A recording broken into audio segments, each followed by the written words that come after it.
Hello, and welcome to Gus McDowell Strategy and Tactics, and thank you to our subscribers. I'm Nick McDowell. Today we're continuing the Allied Grant campaign in Close Combat: A Bridge Too Far, a game based on the Battle of Arnhem, Operation Marketgarden. In this series, we use the missions in the Allied Grant campaign to illustrate one or more aspects of World War II infantry tactics at the company level and below. Each episode we conduct basic mission analysis, develop and analyse possible courses of action, then decide and execute the plan in real time, followed by lessons learned. Please remember to like the video and subscribe for more great strategy and tactics content. And if you want to buy me a coffee, the links to PayPal and Patreon are in the description. In this episode we're in the Arnhem sector, the Polish drop area of operations. Our objective is Driel. It is Day 5 of Operation Marketgarden, 1900 hours on 21 September 1944. Polish drop Driel. Secure all of the objectives in the town of Driel as quickly as possible. If the enemy delays you here, you can expect a hard time clearing the dirt road and farmland beyond. Beware of German snipers or machine gunners in the church steeple. Let's examine our forces. We have no reinforcements. Airborne Bren teams are the core of the Polish army. They use a light machine gun, bolt-action rifles and hand grenades. Use them on the front lines, but they should run or hide from tanks. Airborne rifle teams use bolt-action rifles and hand grenades. The team leader is armed with a submachine gun. Use rifle teams on the front lines and to hold victory locations. They are useless against tanks. Airborne ad hoc rifle teams are low-quality replacement teams. They use single-shot rifles and hand grenades. The team leader is armed with a submachine gun. Use them to free up quality teams for other duties. Airborne Piat teams consist of an anti-tank bomb projector, a bolt-action rifle and hand grenades. Not as effective as the Panzerschreck, the Piat's effective range is 8 to 80 metres. Airborne Vickers medium machine gun teams also include bolt-action rifles and hand grenades. Position these teams in multi-storey buildings or locations with long lines of sight so they can suppress enemy infantry while your units manoeuvre.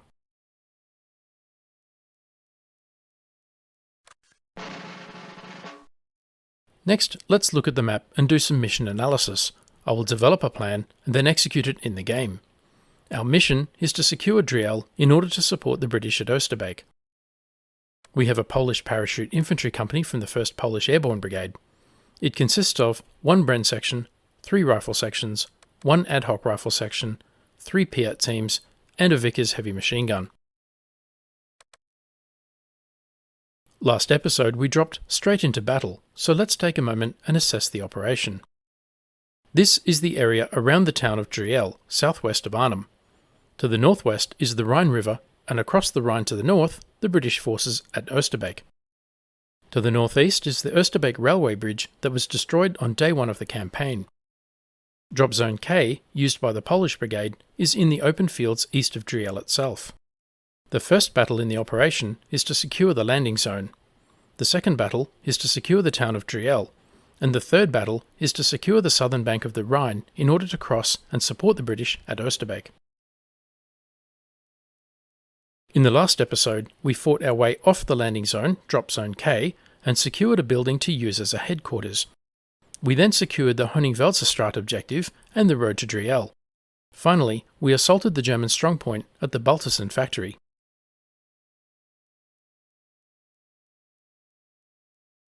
Now we must secure the town of Driel. Polish forces start around the 3-storey house. We need to clear the buildings along the road to the T-junction and then secure the church at the Y-junction to the north.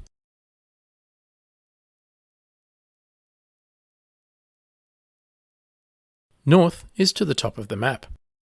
I have marked 5 areas of interest. Number 1, to the southeast, an area of light woods and clearings. The woods are in belts running north-south with clearings between them. The woods provide concealment, but troops crossing the clearings would be exposed. Number 2, to the northeast, a 3-storey building surrounded by trees. The building has long lines of sight down the road to the southwest. Number 3, the east-west road to the T-junction. Each building along this road is a potential strong point, providing cover and concealment. The taller buildings have good observation over the immediate area. The road itself is an obstacle to infantry as it is likely to be covered by fire from the buildings. Number 4, the church and Y-junction. The 4-storey steeple offers commanding views of the surrounding area. The building itself provides cover and concealment, and the Y-junction controls movement along and access to the banks of the Rhine. To the east of the church is a lightly wooded area limiting observation and providing concealment. And number 5, the open fields west of Driel. The fields are overlooked by the town buildings and offer little cover or concealment. The fields do not confer any tactical advantage and are unlikely to be a suitable avenue of approach for either side. Key terrain is the T-junction and the buildings around it. Decisive terrain is the church. The two most likely avenues of approach for the paratroops are from the east and from the south. I assess the enemy will place a platoon at the T-junction, a platoon along the road, and a depth platoon and support assets near the church. This would enable them to defend against attacks from the east or the south. The enemy's most likely course of action is to defend the town, forcing the Polish to attack. The Germans will then wear the Polish down. This could prevent the Poles from securing Driel. The enemy's most dangerous course of action is to fix the Poles with one platoon and use the other platoon to counterattack from a flank. This could destroy the attacking force. My first course of action is to cross the woods, then attack from the south. However, troops crossing the clearings would be vulnerable to enfilade and frontal fire from the buildings, and the buildings near the T-junction form a natural line of resistance against attacks from the south. It is likely I would be attacking in the face of 2 platoons at once. My second course of action is to cut across the top of the map, move through the woods and seize the church. This would dislocate the likely German defensive position and give me early control of the decisive terrain. But this would also isolate my forces from the landing zone and resupply, and I would still need to clear the Germans from the town. My third course of action is fairly conventional, almost obvious. Using the 3-storey building as a base of fire for the Vickers, I will work my way along the buildings to the T-junction, clearing as I go, then pivot and clear to the north. This course of action will take the likely defensive positions one at a time, clear the town, and secure the church. Progress of the attack depends on the ability of the superior commanders to employ their reserves of tanks, of men, and of other firepower so as to maintain the forward impetus, and on the skill and determination of subordinate commanders in finding and exploiting the enemy's weak points.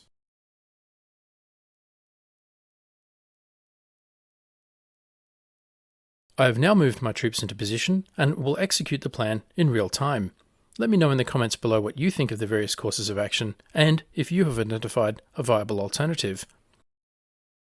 And don't forget to like the video and subscribe for more great strategy and tactics content.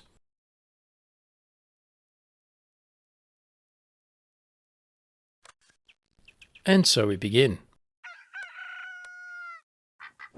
The Polish start moving towards the first building. They are crawling through the woods to remain concealed as long as possible. I also move some troops to the flank to get flanking fire on the buildings as I advance.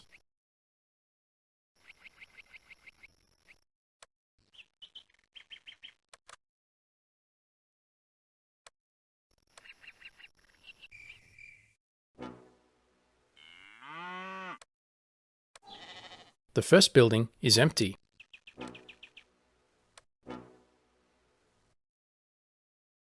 Move complete.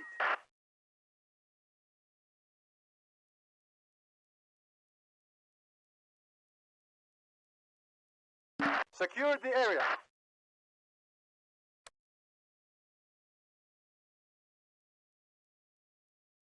Move complete. A shot rings out. Sniper! That one. The sharpshooter is seriously injured. Incoming mortar fire. Area secured. Move complete. The Poles secure the company headquarters objective.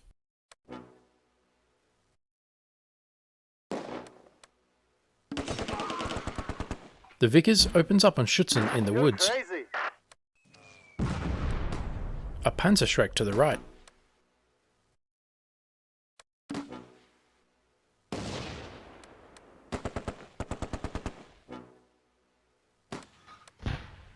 The Bren moves into firing position.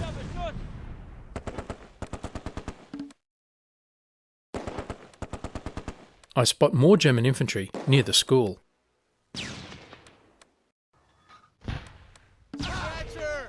An incoming Panzerschreck round causes casualties. The Vickers fires down the road at German infantry. Under heavy fire. The Bren suppresses the Panzerschreck.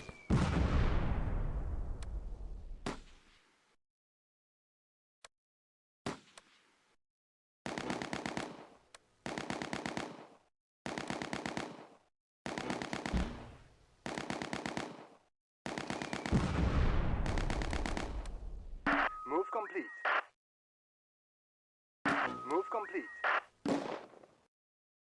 Move complete. Move complete. Hol mich hier raus!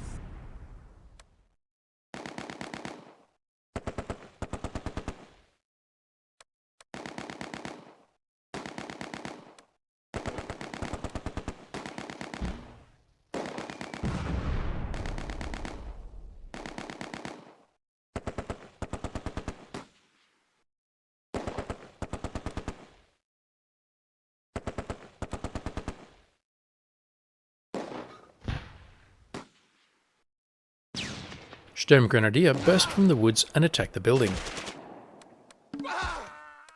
Das Blut! Team lost. They eliminate a Piat team. Team lost. And a rifle team.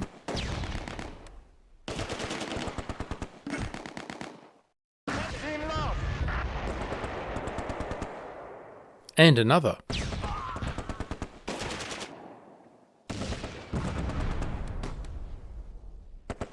The Vickers switches fire to reserve squad in the open.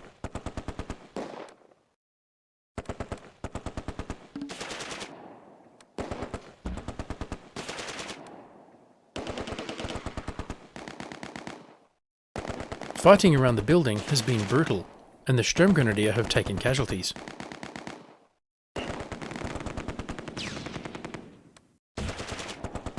Nimm deine Waffe!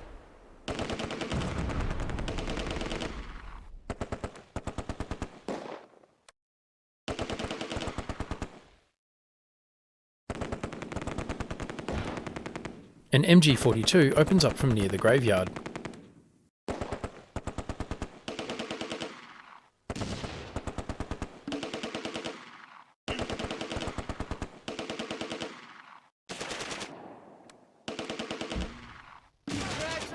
More casualties. The Bren section moves forward to improve its firing position.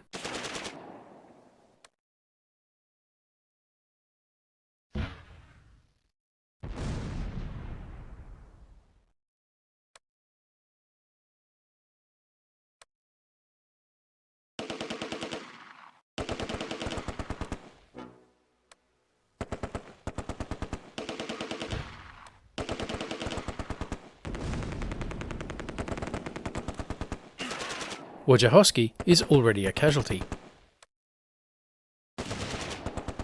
Das Blut! Under heavy fire. We're pinned down. The Sturmgrenadier are being supported by Schützen to the southwest, but their attack has stalled. Move complete.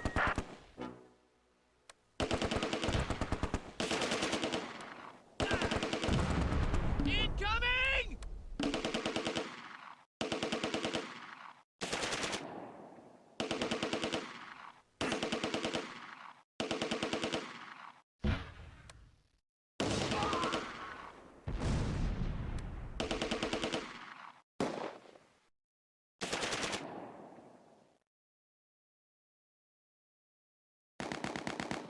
The Bren starts firing again.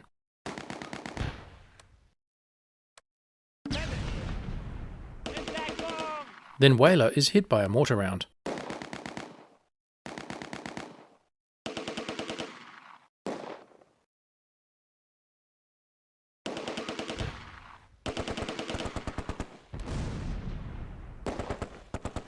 Herr Oberst!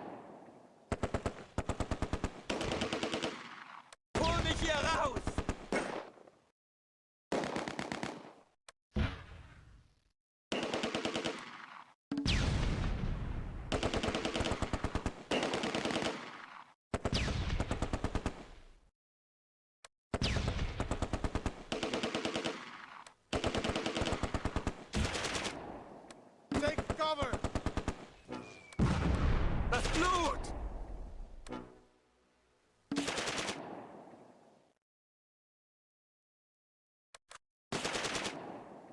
Auf die Beine!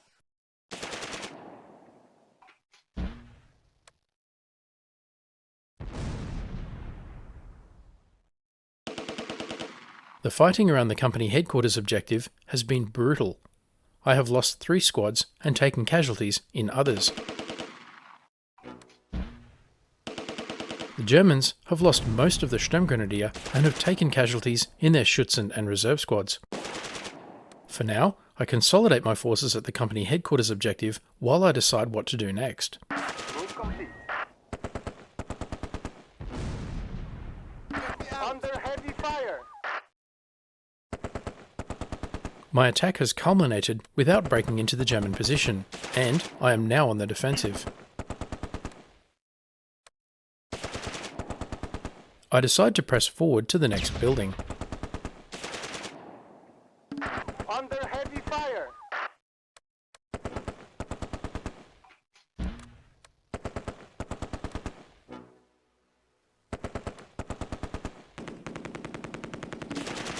But the MG42 has moved to position and fires from the woods into the flank of the company headquarters objective.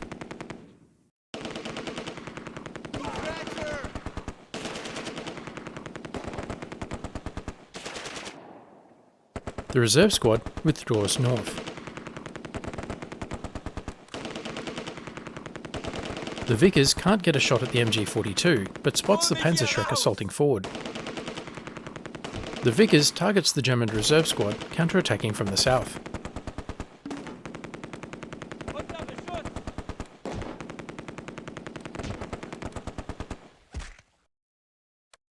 Under heavy fire. Chwastek in the Bren is injured. Incoming! Dabrowski surrenders and runs away.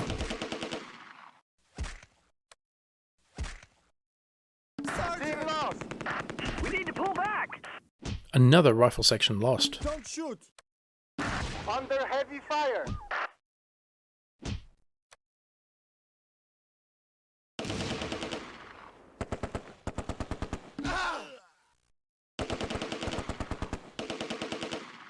Hol mich hier raus! The remaining Polish troops withdraw. Hol mich hier raus!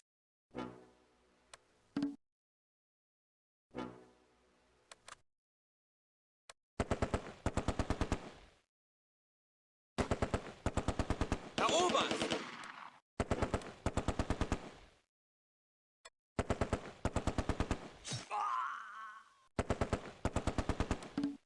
The reserve squad to the south is effectively eliminated by the Vickers. Don't shoot. The Piat surrenders.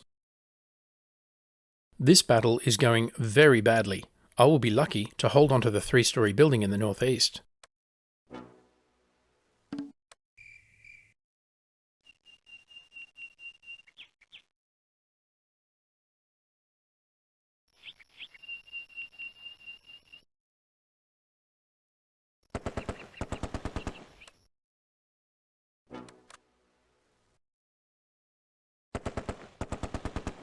Podporucznik, or 2nd Lieutenant Zemansky, and the Vickers are the only ones left.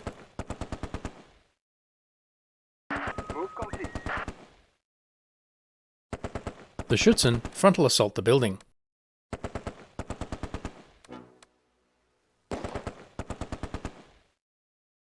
Herr Oberst!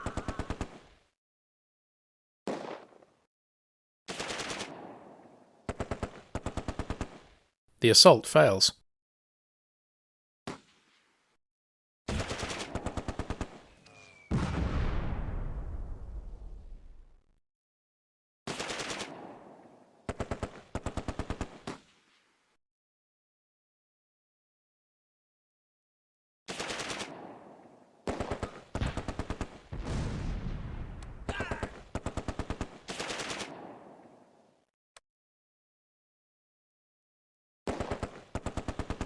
The Vickers targets the MG42 as it assaults forward.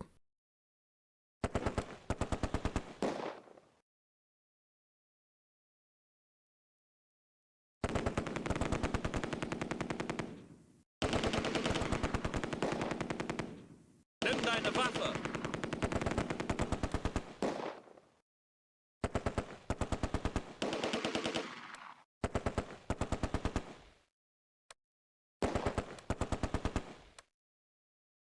Target eliminated. The last member of the Sturmgrenadier squad is shot down crossing the street.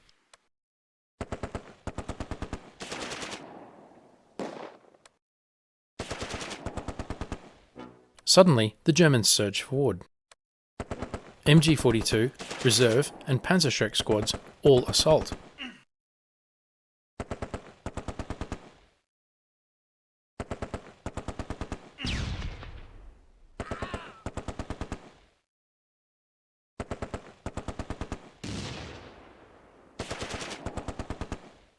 This could be the end.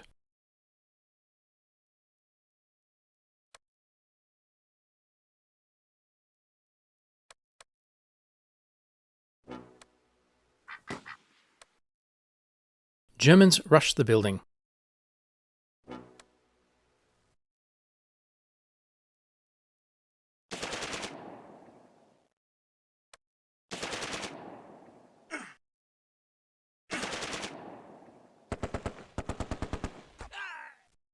Herr Oberst! Target eliminated.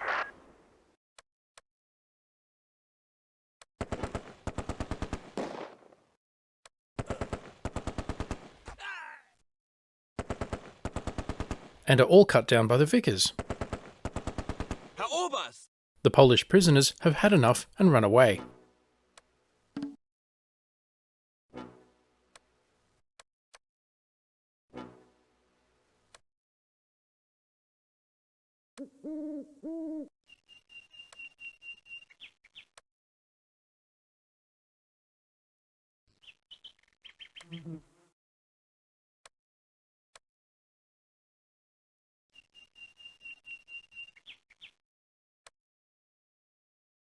Infuriated, Szymanski grabs his Sten.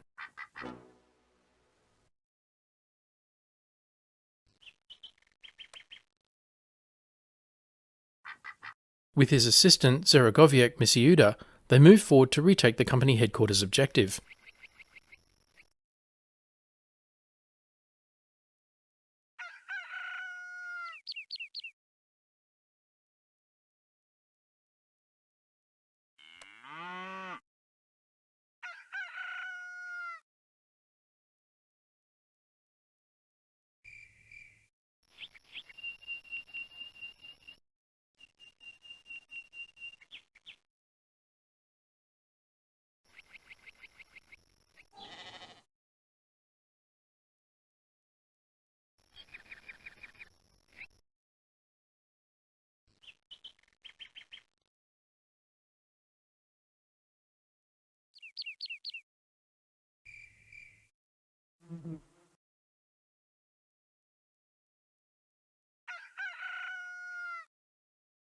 Moving past the German corpses, they exit the woods and get into the first building.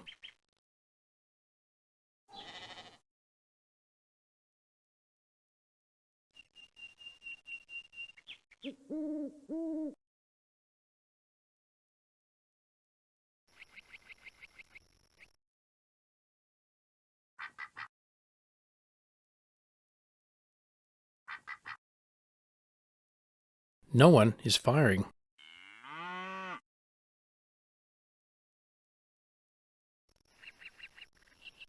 They dash across the street.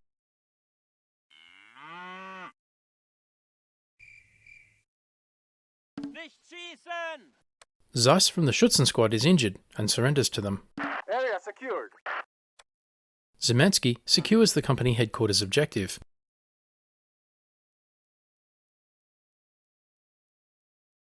Emboldened, he decides to probe forward to the German front line.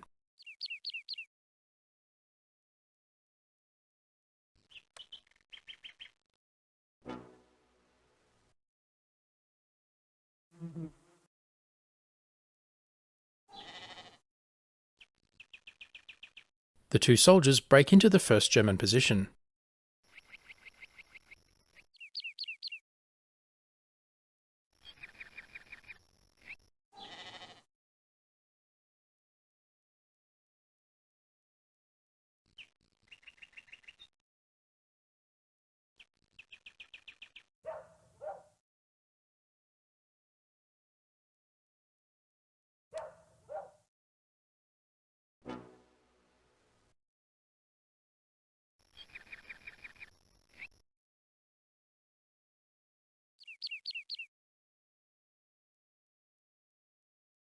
The buildings are clear.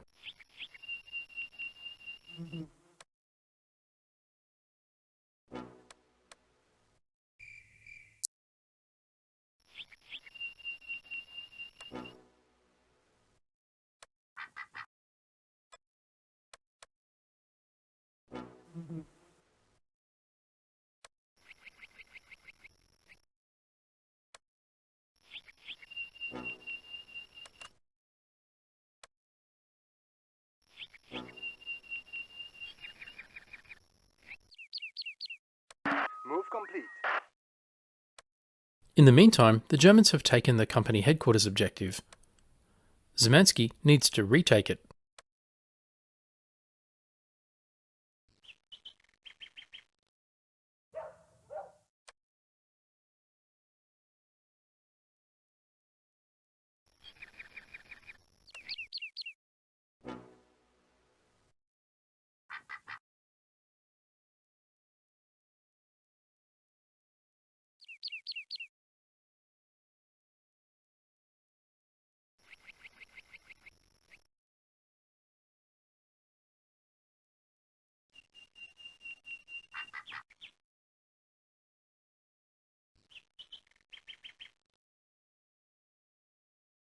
Move complete.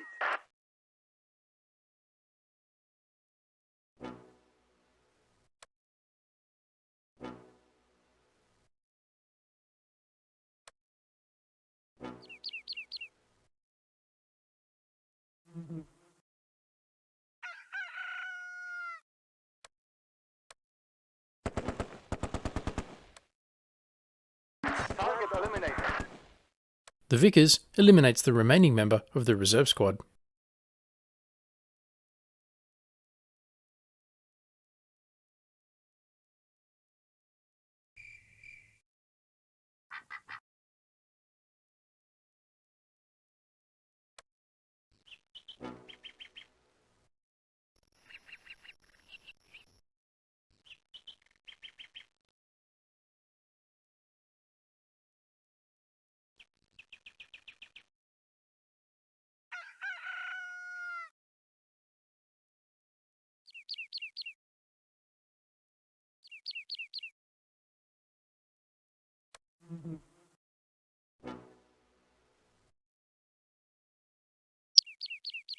Area secured. Szymanski retakes the company headquarters objective. It is a charnel house of dead and wounded.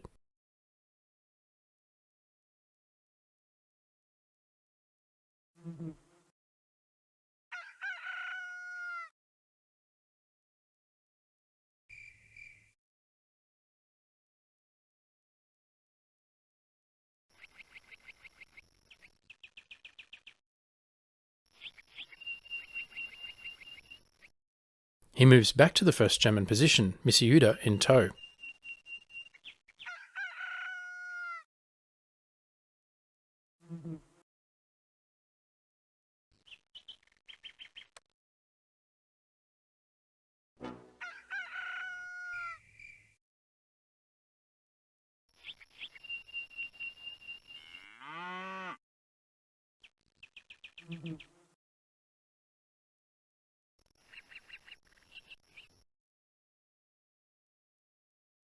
Germans spotted to the west. A Granatwerfer mortar squad. Quick, into the building!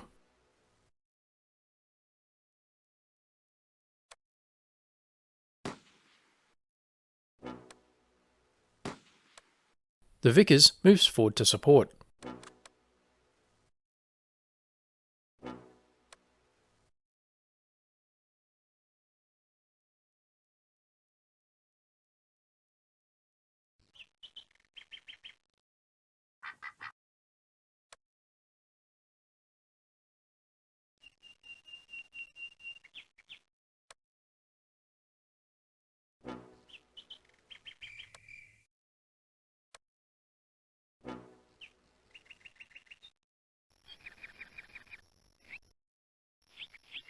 Move complete.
The Vickers takes position in the 3-storey building.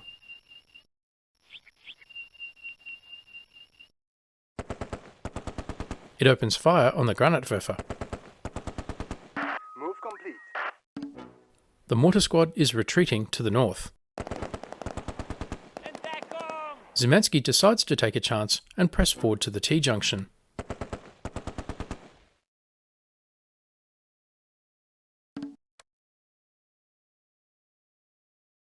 The Vickers has plenty of ammunition left and lays down suppressing fire to cover the advance.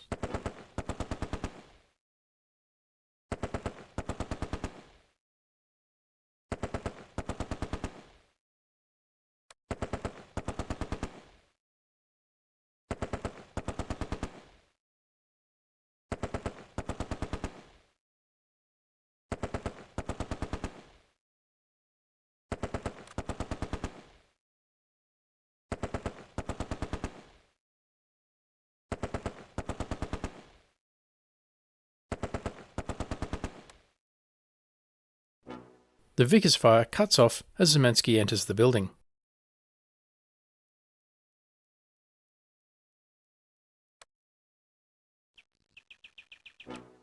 He presses forward through the buildings to clear the area.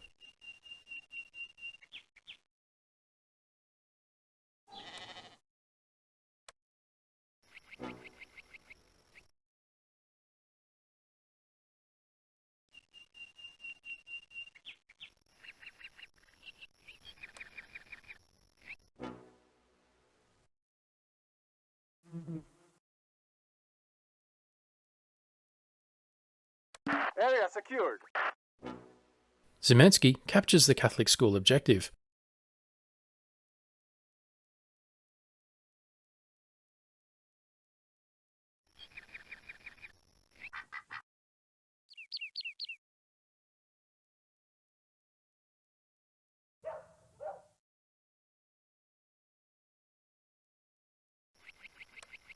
Move complete.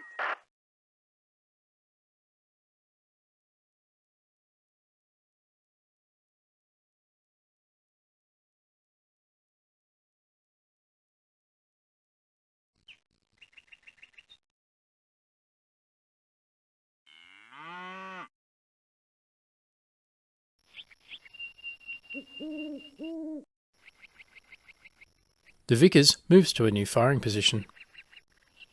Szymanski could stop here. He has lost almost his entire command, but captured the key terrain in Driel. It seems the only remaining opposition is a single Granatwerfer squad. Should he stop and consolidate his gains? If he continues, he could take the whole town before nightfall.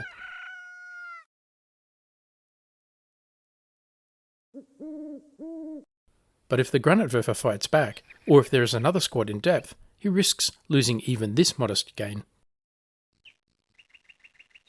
The Vickers goes firm.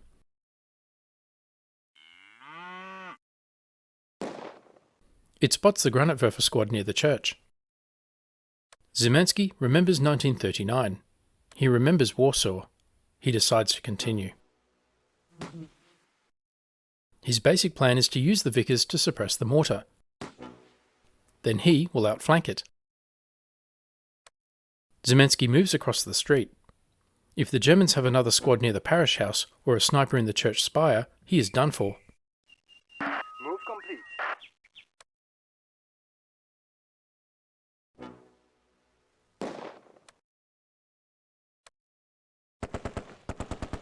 The Vickers opens up.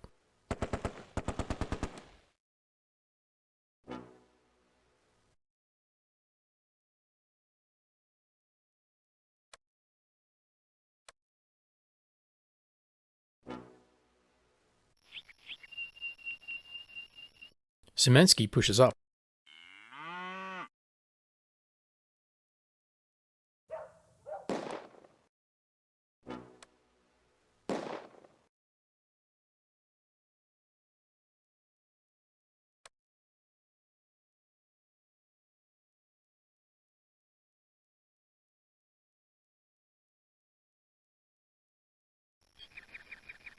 Move complete.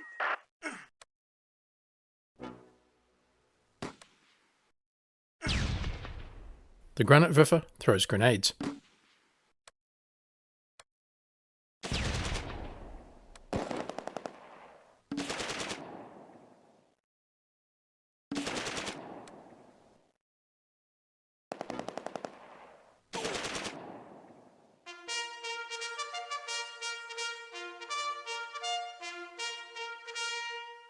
The battle ended because the Germans were routed from the map. The Allies gained control of the area and will advance. I made Allied progress of 30 against expected progress of 30 by the end of the day. The Allied current score is 30 from a goal for the operation of 180. The Polish paratroops took 15 KIA. This almost destroyed the Polish force. The Germans took 28 KIA and 1 MIA. This is a 2-to-1 ratio in favour of the Poles. 2 military crosses and 2 distinguished conduct medals were awarded. Let's examine casualties on both sides. First, the Poles from the 1st Airborne Brigade. Heavy casualties. Podporucznik Ziemensky is awarded the Distinguished Conduct Medal, and well deserved. Serogowiak Misiuda, who stuck with him the whole way, is awarded the Military Cross. Duda on the Vickers almost single-handedly saved the day in defence of the 3-storey house, accounting for 16 Germans or half their casualties. He is also awarded the Military Cross. Koskovsky is posthumously awarded the Distinguished Conduct Medal.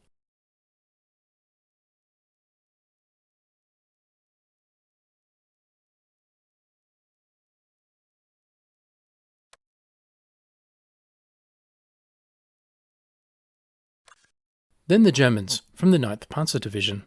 The Germans brought to battle a Sturmgrenadier squad, an MG-42, Schützen, 2 reserve squads, a Scharfschützen, a Granatwerfer squad, and Panzerschreck. Letov, from the Sturmgrenadier, is posthumously awarded the assault badge for his attack on the company headquarters objective. So, what did we learn? First, I predicted that a stout German defence was most likely, and a German counterattack most dangerous. Well, it turned out the reverse was true. The stout defence saw the Poles lose almost all their fighting strength for no gain. If the Germans had stopped there, the battle would have been over. But, by counterattacking, the Germans squandered their forces to the point that Podporucznik Ziemensky and the Vickers were able to counterattack and clear the whole town. Second lesson, don't frontal assault machine guns. Enough said. Let me know what you think in the comments below. As always, thanks for watching. Don't forget to like, comment, subscribe and donate, and stay tuned for the next episode.